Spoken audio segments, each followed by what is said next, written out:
L'une des étapes les plus critiques dans l'élevage des volailles, soit-elle l'élevage des poules de chair ou des poules pondeuses, c'est le chauffage. Et dans cette vidéo, nous partagerons avec vous l'importance du chauffage et surtout, nous vous donnerons les clés pour parfaire cette étape avec 0% de mortalité. Oui, 0% de mortalité, c'est possible et nous vous dirons comment dans cette vidéo. Salut à tous, moi c'est Eman et bienvenue à Frischling Farms. Sur cette chaîne, nous parlons du business de façon générale et de l'agribusiness de façon détaillée. Nous partageons avec vous l'évolution de nos exploitations, fut-elle en production d'ananas, en production de bananes plantains, en production de soja et de pois cajan, en production de tubercules de manioc, et le projet phare, l'élevage de 10 000 poules pondeuses qui se prépare à présent à entrer en production. Une fois de plus, bienvenue et sentez-vous chez vous. La plupart des volailles, lorsque donnent naissance à des plus petits, la mère poule, comme on appelle communément, couvre ses petits pour les amener cette chaleur maternelle. Parce que les poussins d'un jour, lorsque nouvellement éclore, ne peuvent pas réguler la température de leur corps. C'est même à peine s'ils ont des duvets. Donc, afin de les aider à réguler la température de leur corps, la mère poule les couvre sous ses ailes. Dans le cadre de l'élevage commercial, les poussins d'un jour proviennent de l'éclosoire où il n'y a pas de mère poule. Et dès le premier jour de leur sortie d'éclosoire, ils doivent pouvoir survivre. D'où l'importance du chauffage, qui est ce procédé artificiel pour compléter, pour jouer le rôle de la mère poule en apportant cette chaleur artificielle aux poussins d'un jour pour leur permettre jusqu'au jour où ils seront capables de réguler leur propre température. Nous venons là de dire l'importance du pourquoi, la raison pour laquelle le chauffage des poussins est important. Cela étant dit, les premiers jours des poussins sont des étapes critiques parce que celles-ci sont très fragiles. Celles-ci sont très fragiles et c'est l'étape pendant laquelle la plupart des éleveurs enregistrent le plus de mortalité. Il est donc question pour nous maintenant de vous donner les clés, les étapes à suivre afin d'avoir un élevage sans mortalité, de tendre vers la mortalité zéro ou pourquoi pas avoir la mortalité zéro. La première clé pour avoir une mortalité nulle, c'est le choix des poussins. Très capital. C'est la fondation d'ailleurs de votre élevage. C'est la fondation de votre cheptel. Si vous avez des poussins de mauvaise qualité, le reste, c'est zéro. C'est un peu comme construire une maison en étage sur une fondation fébrile. Elle va couler, elle ne peut pas tenir. Une fois que la qualité des poussins d'un jour n'est pas bien, peu importe la qualité d'aliments, peu importe la pureté de l'eau de boisson que vous les apporteriez, peu importe le confort de la salle dans laquelle vous les mettiez, la base est faussée. Donc, il est très important d'avoir des poussins d'un jour de très bonne qualité. Je vais vous donner l'histoire de la bande de 10 000 poules que nous avons à Frischling Farm. Notre fournisseur habituel des poussins d'un jour, il s'est avéré que lorsque nous prenions cette nouvelle bande de 10 000 poules, le pays, il s'agit précisément du Cameroun ici, était encore sous l'embargo de la grippe aviaire. Nous nous sommes trouvés obligés d'aller chez un autre fournisseur dont la qualité des poussins d'un jour n'était pas aussi haute que notre fournisseur habituel. Et évidemment, nous avions enregistré dès les premiers jours des mortalités dues 1 aux poussins mal formés, 2 aux poussins qui sont arrivés sur le site étant déjà morts parce qu'ils n'ont pas supporté le stress de la route. Nous sommes trouvés aux poussins qui étaient malvoyants, voire même aveugles. C'est-à-dire impossible pour eux de repérer l'aliment et leur eau de boisson pour s'abreuver. Que faire? C'est donc ça le coût, les frais à payer quand vous avez les poussins de pas très bonne qualité. C'est très important. Deuxième secret, c'est la qualité de l'aliment.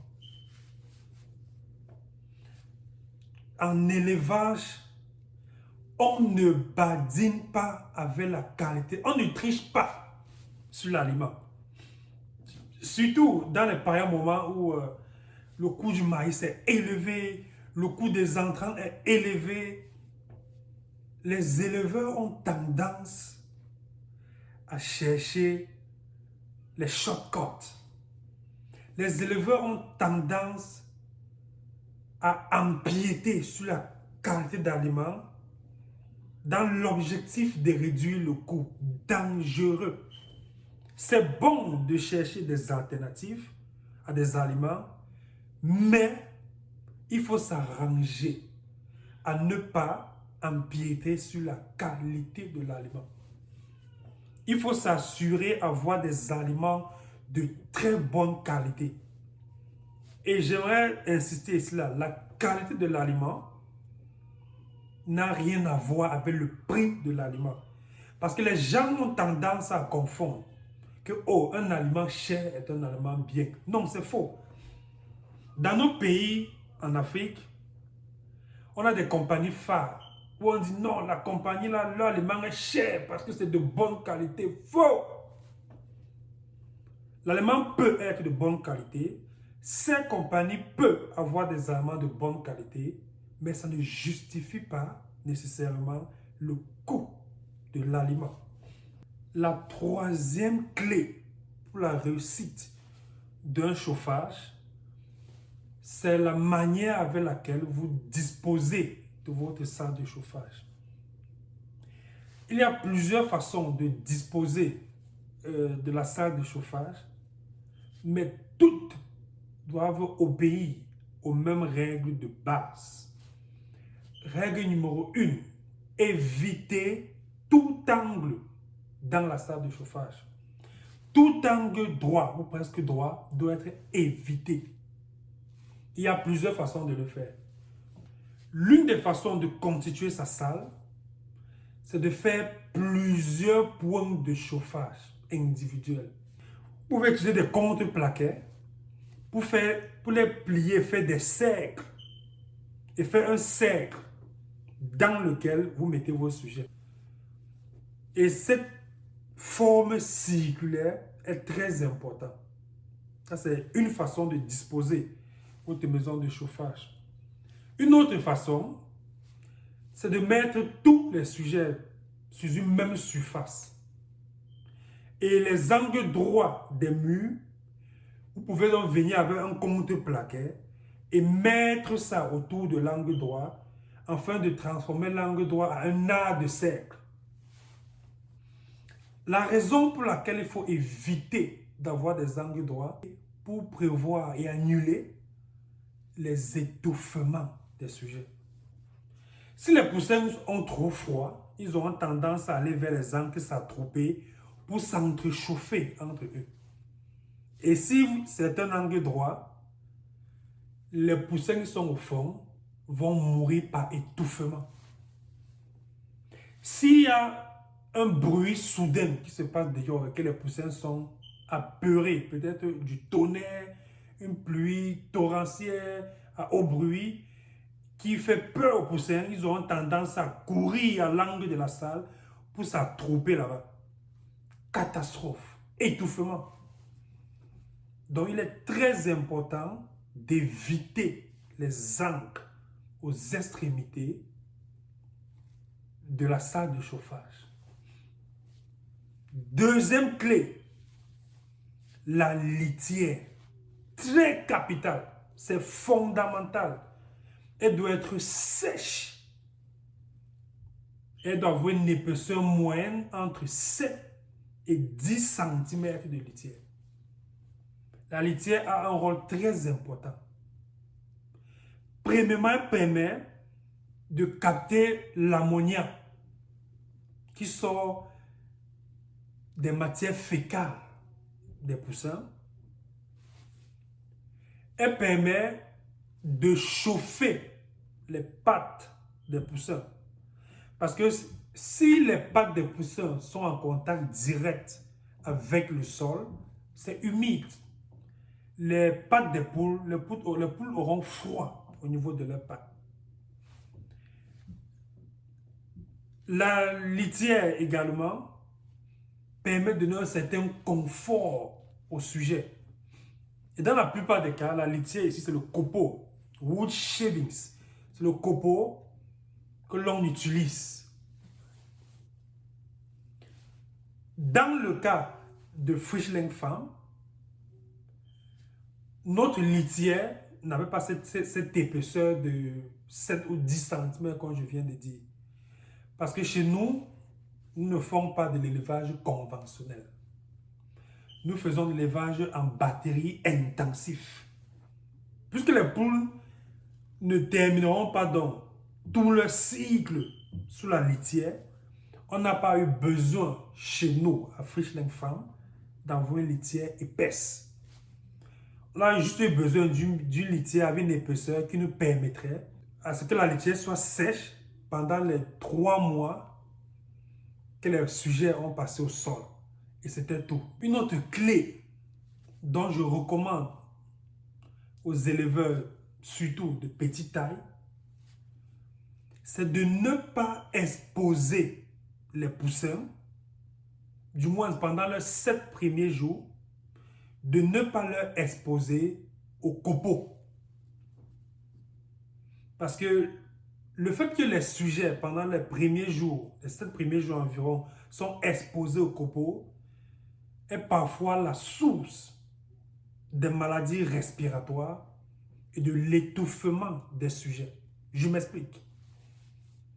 Pendant les premiers jours des poussins, les sujets n'ont pas cette capacité à distinguer entre le copeau et l'aliment. Vous voyez parfois, lorsqu'on lance les sujets le premier jour, eux s'amusent parfois à piquer sur le copeau. Et c'est pas bon. C'est pas bon.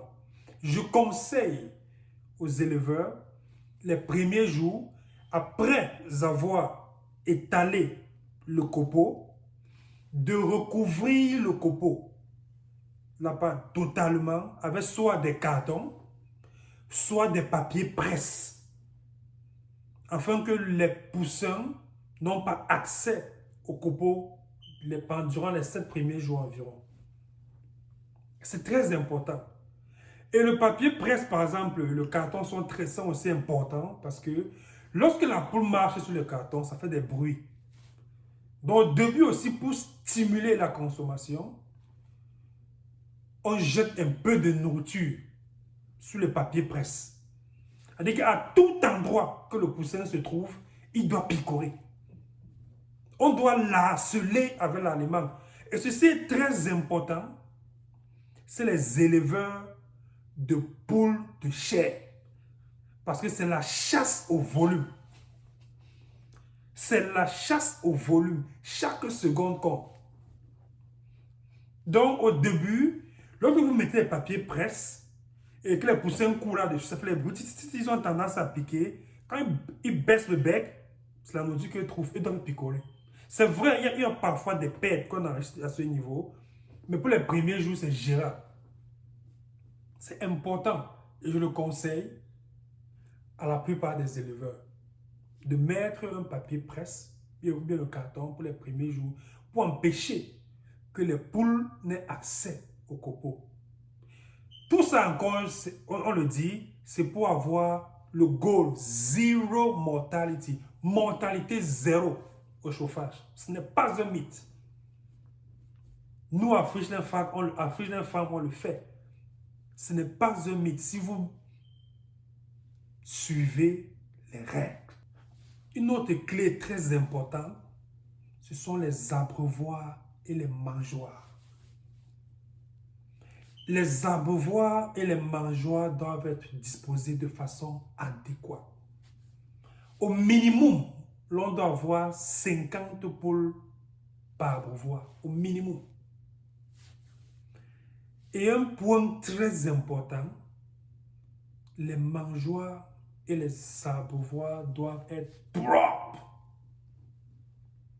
Propres et désinfectés avant l'arrivée des poules. Propre, c'est important d'insister là-dessus. Et les abreuvoirs doivent être vidés et nettoyés pendant les premiers jours, au minimum 2 fois par jour. Oui, c'est très important. Les abreuvoirs doivent être nettoyés et changés. On doit renouveler l'eau de boisson au minimum 2 fois par jour. À Frischling Farm, on le fait 3 fois par jour. Les premiers jours de notre sujet, les abreuvoirs sont nettoyés et l'eau de boisson est renouvelée 3 fois par jour pendant les premiers jours de poussins. C'est très important. Une autre clé très importante, c'est la luminosité. Et si elle est très brillante, elle va refléter sur les sujets et ses confrères auront tendance à picoter les uns sur les autres. Et une fois que le liquide rouge se voit, c'est fini. Bienvenue le cannibalisme. Bienvenue le cannibalisme. Il y a des éleveurs qui mettent la lumière, ils mettent la lumière jusqu'à ça brille, il est content. Non. Ce qui est même sombre pour nous les hommes, parfois est adéquat pour les sujets. Les poules n'ont pas besoin d'une intensité lumineuse aussi grande que pour nous. S'il y a déjà assez de lumière pour permettre à la poule de se mouvoir, de boire et de manger, c'est bon. On n'est pas allé trop au-delà. Et pendant les premiers jours, la lumière, pour la plupart des temps, doit être 24 sur 24. Parce qu'il est question que les sujets mangent. Que les sujets mangent. Mais sur d'autres cieux, c'est presque interdit d'exposer les sujets à 24 heures de lumière. On doit leur donner quand même 1 heure, ne serait-ce, de se reposer. Surtout à l'étranger, plus particulièrement aux États-Unis, on a plein d'organisations qui luttent pour le droit des animaux, que pour eux, ils trouvent cruel, ils trouvent très dur de priver les poules du sommeil. Pour eux, c'est cruel. Donc du coup, de ce côté, à l'étranger, c'est interdit. L'éleveur qui exagère pendant les premiers jours doivent exposer leur sujet à 23 heures de lumière. C'est au minimum 1 heure d'obscurité. Évidemment, c'est 1 heure pendant laquelle le sujet ne mange pas. Ils ont d'autres astuces très fortes qu'elles utilisent pour booster la consommation des sujets pendant la journée. Et toutes ces astuces nous les partageons dans des vidéos à venir. Lorsque les poussins d'un jour viennent d'arriver,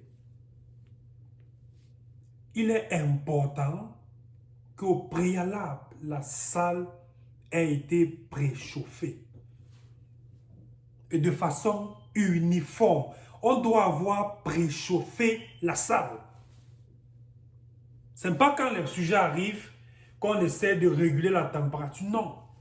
On doit avoir mis les poules et avoir pris la température à différents angles et différentes positions de la maison. Je ne comprends pas comment est-ce que les élèves peuvent entrer en plein chauffage avec aucun thermomètre. Vous faites ça comment? Qui te dit que la température est normalement répartie dans tout le bâtiment? Qui dit que les fours sont normalement répartis? Il n'y a pas de zones plus chaudes que d'autres. Qui dit que l'intensité du four n'est pas excessive, qu'il faut réduire? C'est important de le faire avant que les poules n'arrivent. Et il y a plusieurs autres étapes qui doivent être faites avant que les poules n'arrivent. Et nous ferons une vidéo spécialement pour vous parler de du pré-arrivage des poussins. Qu'est-ce qu'il faut faire avant que les poussins n'arrivent? Bon, une fois que les poussins sont là, il est important de leur servir de l'eau de boisson au minimum 2 heures avant de leur donner l'aliment. Eux viennent d'arriver, ils ont soif, ils ont été stressés. Ils sont fatigués.